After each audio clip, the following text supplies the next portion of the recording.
Hello and welcome to West Country Wanderings. Welcome back to the Severn Way, part 20A, where we're just going to be focusing on the City of Gloucester. The river is prominent here. In fact, if it wasn't for the River Severn, this city would not exist. It has much history, so be warned, I'll only be able to just give you a light covering of the history of this amazing place here today on this little video. But I'm going to tell you about where I am now and why I've chosen this location here to start the video off this morning. And the reason for that is this church is called St Mary de Lode.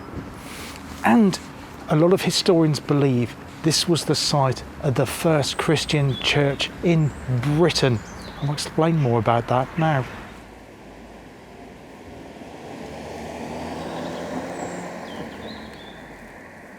Before I tell you about the church, it's important to tell you about how the city started. It started in AD 97, and it was Emperor Nerva who was the emperor of this sector of the Roman Empire. Now, the Romans chose this location here because, as we saw in the last episode, you have two channels, the east channel and the west channel of the River Severn.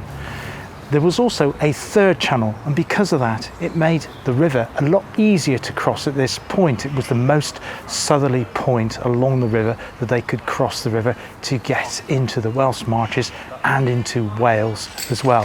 So it was really vital that they used this as a strategic location. Now, Emperor Nerva called the city Colonia Glevum Novensis.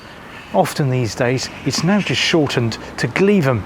And if you go around the city, you'll see lots of businesses that are called Glevum. So the Roman name of the city of Gloucester still lingers on today. Now, the church behind me, St Mary de Lode, sometimes known as St Mary de Port, is immediately outside the grounds of Gloucester Cathedral. But it predates Gloucester. In fact, the original site predates Gloucester Cathedral. Now, hereabouts, there was a third channel of the River Severn as well. And this church was built beside the River Severn. It's really hard to imagine that today. I've just been speaking to one of the people that look after this church. And they said that in 2007, some of the houses behind the camera flooded. And I think part of that is part of that third channel. It's been diverted into culverts. Nobody really knows exactly where it goes, but it obviously goes on an underground water route and still causes problem with flooding in this area today. There was also a large wall around the church, and where I'm currently standing was a churchyard, although the gravestones were moved to Gloucester Old Cemetery sometime in the late 1950s. Now, it's believed by some to be the very first Christian church in the whole of Great Britain. Some people dispute that. There is some evidence to support it, so I can't say one way or the other with any pure definitive clarity, but it's certainly a very, very historic site here in the heart of Gloucester. Now, St Mary de Lode Church was excavated in 1979.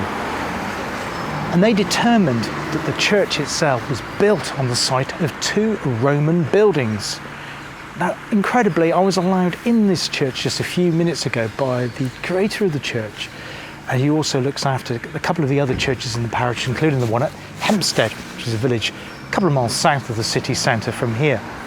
And the gentleman was very kind enough to show me part of the Roman mosaic that was found in 1979. Yes, I'll insert a photograph of that. I couldn't believe it. There's like a trap door. He undid the trap door, had a look. So there's a photograph of that mosaic that lies in the base of the church here at St Mary de Lode here in Gloucester. Now, I was fortunate enough to be able to take a couple of other photographs inside of the church, including a magnificent 18th century organ, which was incredibly beautiful.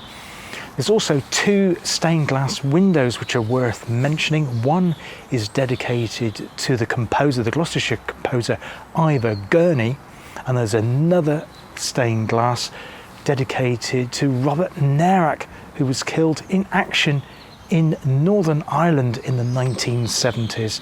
Both of those windows are historic. Unfortunately, because of vandalism and theft, the church is often not open, and it was by a sheer stroke of luck that I'll be able to get in and take some photographs of it today. In the 9th, 10th centuries, the Saxon part of the building was done after it had been built over the original 2 Roman buildings, and that is the nave. That was later demolished, and in the 12th century the Norman tower was added. That's the most prolific and prominent, oldest part of the church that remains here today. It also had a significant role to play in the English Civil War, not once but twice. It's in both 1643 and again in 1646. This church was unbelievably used as a prison. Now the city that Emperor Nerva set up here in Gloucester, he served under Nero, who I'm sure you would have heard of when he was 66 years old when he came here to Gloucester set up. It then grew to 10,000 inhabitants. Today the figure is something like 160,000 people, so it's grown, well, 16 times since those early Roman days. On the 9th of February 1555, Bishop Hooper of both Gloucester here and Worcester, neighbouring city just up the River Severn of course, was murdered. In fact, he was burnt to death with an audience of about 8,000 or 9,000 people, including then the dean, the chaplains from the nearby cathedral as well. We're here at St Mary's Gate on the edge of St Mary de Lode. He was burnt because he was a Protestant. You're probably thinking that was quite strange, because obviously we were going into Protestant at the end of the King Henry VIII. It's all a bit complicated really. We had the young king, King Edward, who was only 9 years old on the throne at the time. And the reasons are a bit lost as to why he was burned at the stake here in Gloucester. But yeah, so he was a martyr for the Protestant cause. Now, if St Mary de Lode wasn't historic enough, after the Roman times we have this. This is the remains of St Oswald's minster and also priory, and it was set up by Ethelred, who was the wife of Ethelred should I say, who was the king of the Mercians, who were the Anglo-Saxons in this part of the West Country. But so there are remnants going back to 900 AD in the war here. Absolutely amazing.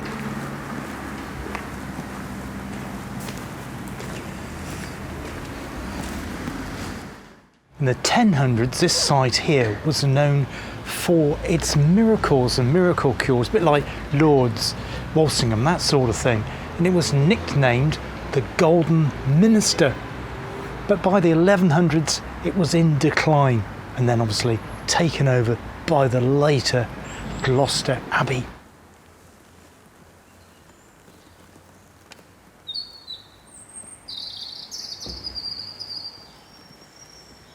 So now we're going to move away from St Mary de Lode Church and head in the direction of the cathedral.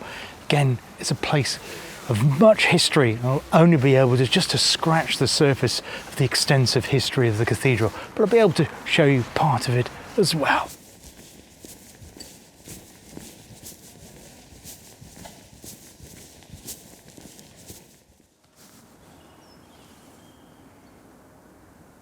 Currently sat in Cathedral Close, probably the most well-known and historic, also probably the most beautiful part of the centre of Gloucester.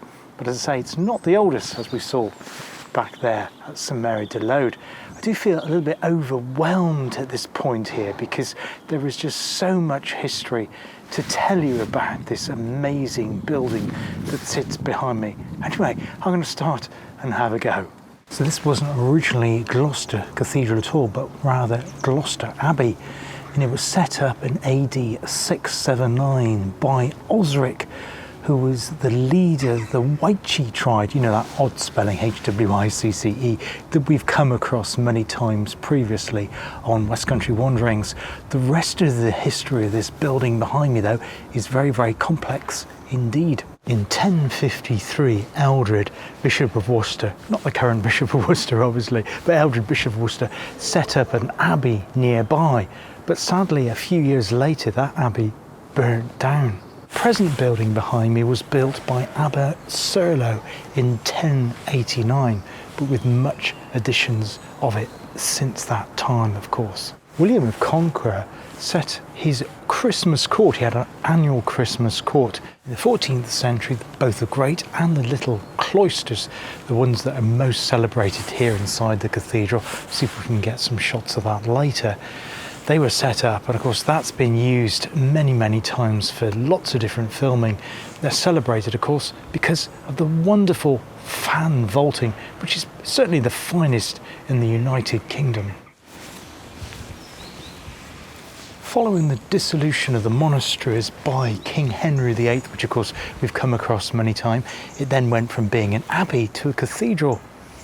It has much celebrated history as well, including this is where King Henry III was coronated. I think it was in 1216, and Edward II is buried in the cathedral too.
That's wonderful, isn't it? Steeped in atmosphere and history. So this here is St Michael's Gate. If you go through it, you're rewarded with a wonderful view of the cathedral itself.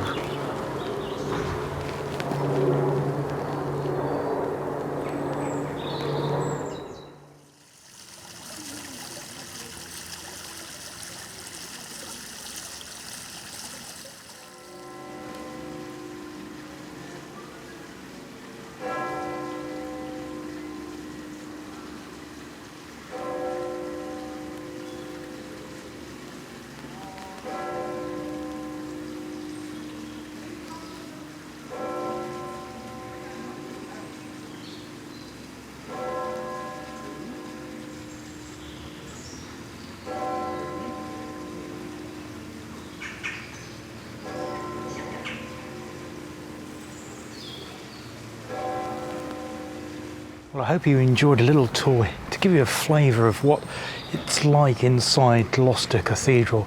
It is quite amazing place, really. So much history. Not been able to give you all the detail of it, but it gives you a flavour of what it looks like inside. And if you ever come to Gloucester, it's a must-see. I haven't actually been in there for quite some time, and I don't remember seeing the galleries above. You've got a whispering gallery like you've got at St Paul's Cathedral in London. That's well worth going up to have a look at too. So what we're going to have a look at next is Lanterney Secunda Priory, which is about half a mile away from the city centre here in Gloucester, and then we'll head down towards Gloucester Docks, where it meets up with the canal, of course, where I finished Severn Way and 20 last time here. But I hope you're enjoying the tour here. So much to take in here in this historic city of Gloucester.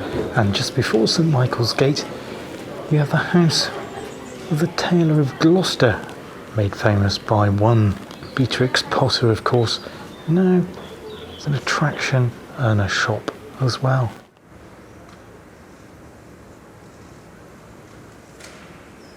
So what you're seeing here now is Blackfriars Priory. House of Dominican Friars was founded here around 1239 with the support of King Henry VIII. And at its peak it housed between 30 and 40 friars. In 1539, at the suppression of the monasteries, Gloucester alderman Thomas Bell bought the entire priory for £240, and he turned it into a mansion for himself and his wife, Lady Bell. Now, the church in front of you here is St Mary de Crypt, which I have covered previously on the channel. I'll put a link to that at the end of this one here. It's also the site behind it of Greyfriars. So now we're in the city centre of Gloucester.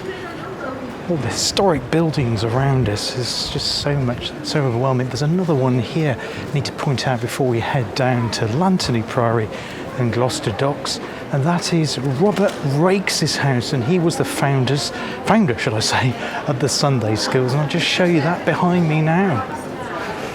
It should just be there coming into view. Yes, there it is, Robert Raikes' house.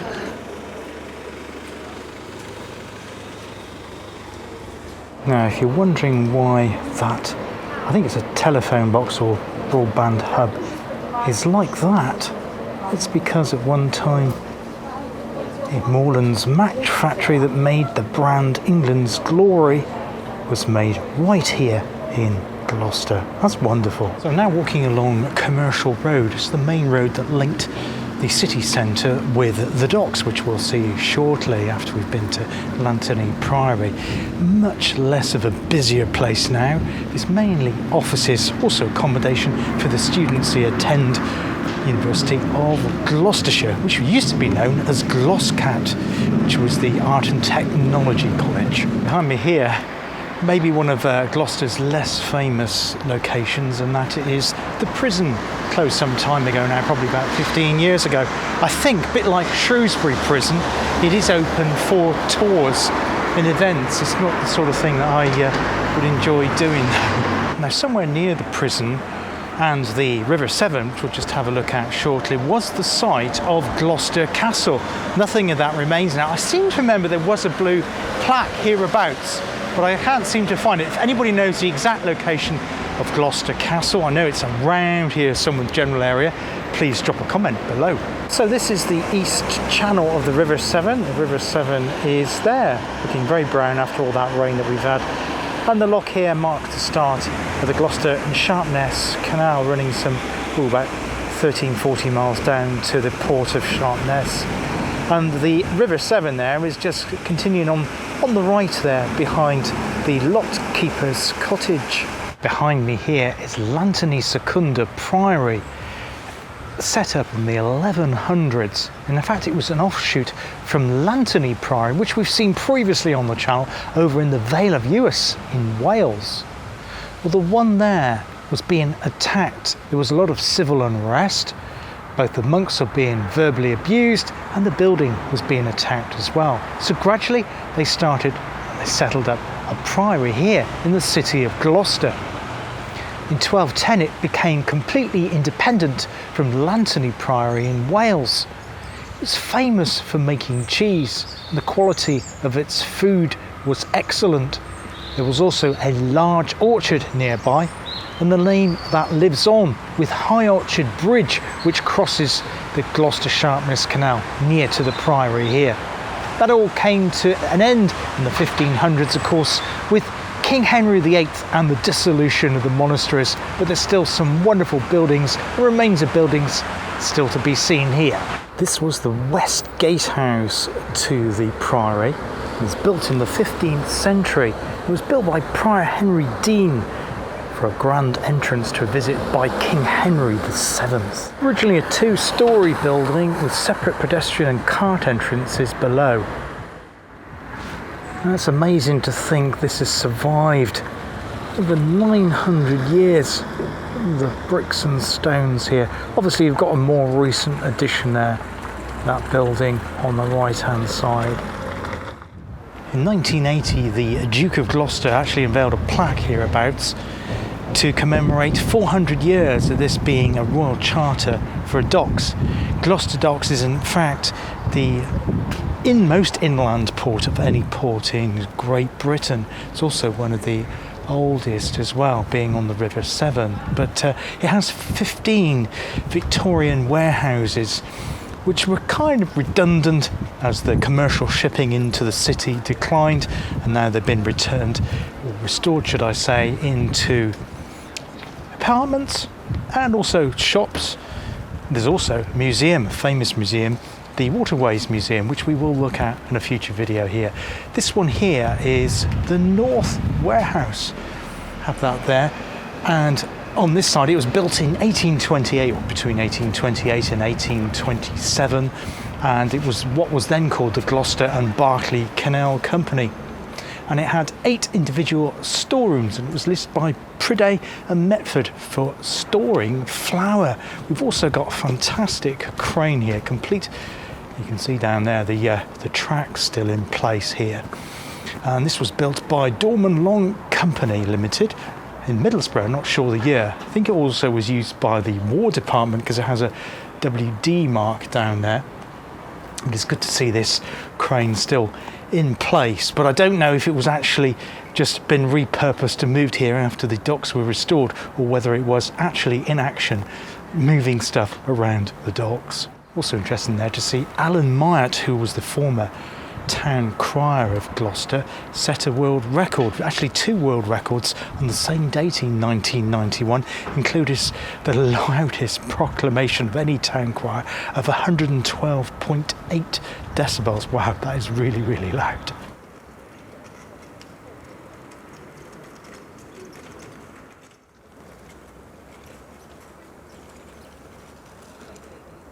Now the dock that is on my left, your right, is the main dock here, one of 2 main docks. The other one is called Victoria Dock. This one actually opened in the 1790s, some 30 or so years before it was connected to the main port of Sharpness, some 13 miles south of here on the Gloucester Sharpness Canal, which is a wide ship canal, like we've seen previously on the channel, West Country Wanderings. Exeter Ship Canal, but yes, this one here is the main dock, and as I say, you had all this warehousing around. You can imagine what that did for the trade of the city of Gloucester.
Now moving over to more present day matters, there's a dredger over there on the opposite side of the canal. Just to point out at the moment that all is not well at Gloucester docks. The docks are really badly silting up and no one seems to fully understand, well I don't. People keep saying it's something to do with Bristol Water and other water companies and lack of funding from the government. But to cut a long story short, it basically means there's little movement of boats both into and out of Gloucester docks at the present time. Now here is the lightship, the Sula, which was built in the northeast, now not in West Country Wanderings territory. I think it was around Grimsby, Humberside, that kind of area. And it's now used as a residential, so it's like a Airbnb, if you like, hotel, floating hotel on the canal here in Gloucester. Yes, and it says there it's the UK's only guest house lightship. So if you want to stay on a lightship on a canal, you know where to come. Well, with the traditional boat builders Nielsen here in the dry dock behind me, that's it for the Severn Way today, 20A, here in the city of Gloucester. We will be continuing south in episode number 21 when we head south from here.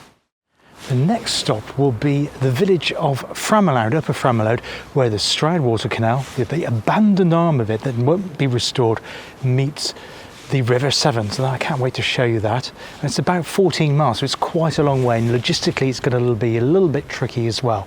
But hopefully I'll be able to bring that to your screens very, very soon. In the meantime, thank you for watching this episode of the Severn Way.